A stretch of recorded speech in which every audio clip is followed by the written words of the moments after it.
जय यीशु की। मैं हूँ प्रियंका डामोर और आप देख रहे हैं रेडियो वृता एशिया की हिंदी सर्विस। कलीसिया समाचार में आप सभी का स्वागत है। कलीसिया समाचारों में प्रमुख हैं। पॉप ने नेपाल में भूकंप पीड़ितों एवं अफगानिस्तान शरणार्थियों के लिए प्रार्थना की। तस्करी से निपटने के लिए सम्मानित 3 धर्म बहनों में से एक भारतीय भी शामिल। कोलकाता में सड़क पर रहने वाले बच्चों की शिक्षा के लिए अत्याधुनिक कक्षाएं खोली गई। अदालत ने सरकार से आदिवासी छात्रों को उनके माता पिता को लौटाने को कहा। छोटा नागपुर में प्रथम बपतिस्मा की 150वीं जयंती 8 नवंबर को। इंडियन करेंट्स के संपादक का तबादला। ईसाई बहुलक भारतीय राज्य में स्वतंत्र निष्पक्ष चुनाव के लिए चर्च निकाय। अब जानते समाचार विस्तार से।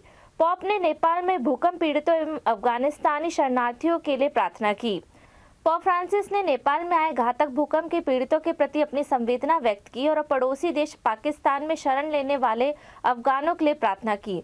उन्होंने फिलिस्तीनी और इजराइल में युद्ध विराम की अपील दोहराई। देवदूत प्रार्थना के उपरांत पॉप ने विभिन्न घटनाओं की याद करते हुए कहा, मैं फिलिस्तीनी और इजराइल की गंभीर स्थिति के बारे में सोचता रहता हूं, जहां बहुत से लोगों की जान चली गई है। कृपया रुक जाइए, ईश्वर के नाम पर संघर्ष विराम हो। मुझे उम्मीद है कि वे सभी रास्ते अपनाए जाएं ताकि संघर्ष को पूरी तरह से टाला जा सके, घायलों की मदद की जा सके और गाजा की जनता तक सहायता पहुंच सके, जहां मानवीय स्थिति बहुत गंभीर है। तस्करी से निपटने के लिए सम्मानित 3 धर्म बहनों में एक भारतीय भी शामिल।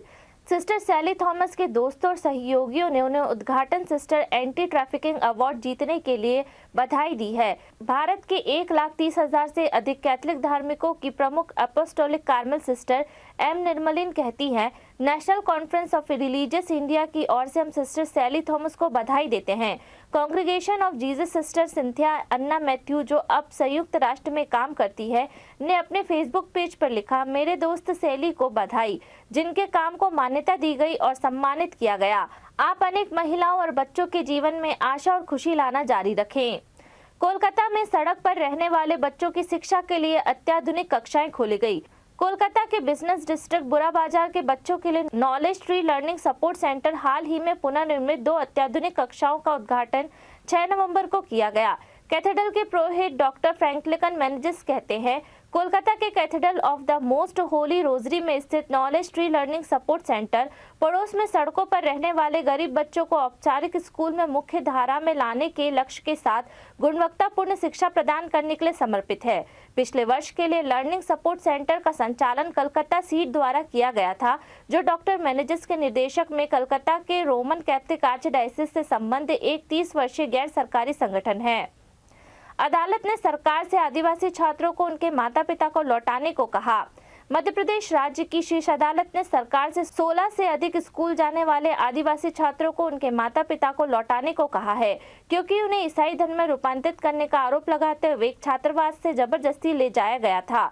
उच्च न्यायालय ने 30 अक्टूबर को अलीराजपुर जिले के शीर्ष प्रशासनिक अधिकारी के एक बहुधार्मिक समूह द्वारा संचालित छात्रावास से ले जाए गए उनके 16 बच्चों को माता पिता को सौंपने का आदेश दिया। प्रशासन ने 1 नवंबर को बच्चों को रिहा कर दिया और माता पिता ने उन्हें छात्रावास आदिवासी सहायक समिति में वापस भेज दिया ताकि वे स्कूल जा सके। यह सच है, हमारे बच्चे अपने छात्रावास में लौट आए हैं। परिषद के अध्यक्ष कल्पना डैनियल ने 2 नवंबर को बताया, राज्य के बाल अधिकार आयोग के अधिकारियों ने छात्रावास में धर्मांतरण गतिविधियों का आरोप लगाते हुए 25 जुलाई को छात्रावास पर छापा मारा था। छोटा नागपुर में प्रथम बपतिस्मा की 150वीं जयंती 8 नवंबर को।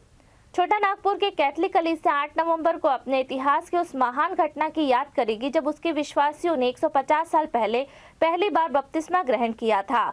छोटा नागपुर में प्रथम बपतिस्मा की 150वीं जयंती समारोह का अनुष्ठान वाटिकन के प्रेरित राजदूत महाधर्माध्यक्ष लाओपोल्दो जिरेली करेंगे। इसी अवसर पे वे सिनेडाल कलीसिया एवं 150वीं जयंती स्मारक का उद्घाटन भी करेंगे।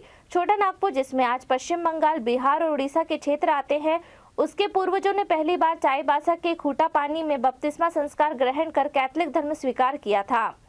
इंडियन करेंट के संपादक का तबादला। देश के प्रमुख चर्च प्रकाशन इंडियन करेंट्स के संपादक कैपुचिन फादर सुरेश मैथ्यू को एक स्कूल के प्रबंधक के रूप में पंजाब में स्थानांतरित कर दिया गया है। कैपुचिन के क्रिस्ट ज्योति प्रांत के नए नेता फादर रफी ने 5 नवंबर के संदेश में कहा कि फादर मैथ्यू 30 नवंबर को अमृतसर के पास भारावाली में सेंट जोसेफ स्कूल के संरक्षक और प्रबंधक के रूप में कार्यभार संभालेंगे। 50 वर्षीय फादर मैथ्यू ने 9.5 साल पहले इंडियन करेंट के संपादक का पद संभाला था। उनके उत्तराधिकारी फादर गौरव जोसेफ है, जो 33 वर्षीय कैपुचिन पुरोहित और दिल्ली के मूल निवासी है। ईसाई बहुलक भारतीय राज्य में स्वतंत्र निष्पक्ष चुनाव के लिए चर्च निकाय। ईसाई बहुलक राज्य में एक चर्च समर्थित निकाय ने सरकार से यह सुनिश्चित करने के लिए कहा है कि अगले सप्ताह का मतदान स्वतंत्र, निष्पक्ष और हिंसा मुक्त हो। मिजोरम में सभी ईसाई संप्रदाय द्वारा समर्थित एक स्वतंत्र चुनाव निगरानी संस्था मिजोरम पीपुल्स फोरम ने 40 सदस्यीय राज्य विधानमंडल के लिए 7 नवंबर को होने वाले चुनाव से पहले भारत के चुनाव आयोग से यह मांग की है कि आइजोल के बिशप स्टीफन ने कहा, हमने 11 अक्टूबर को एमपीएफ की बैठक की और चुनाव के निष्पक्ष और स्वतंत्र संचालन के लिए चुनाव आयोग को लिखने का फैसला किया।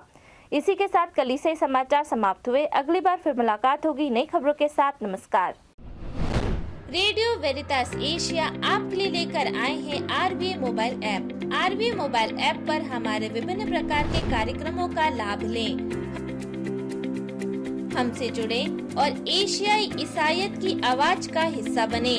आज ही ऐप स्टोर एवं प्ले स्टोर से आरबीए मोबाइल ऐप डाउनलोड करें।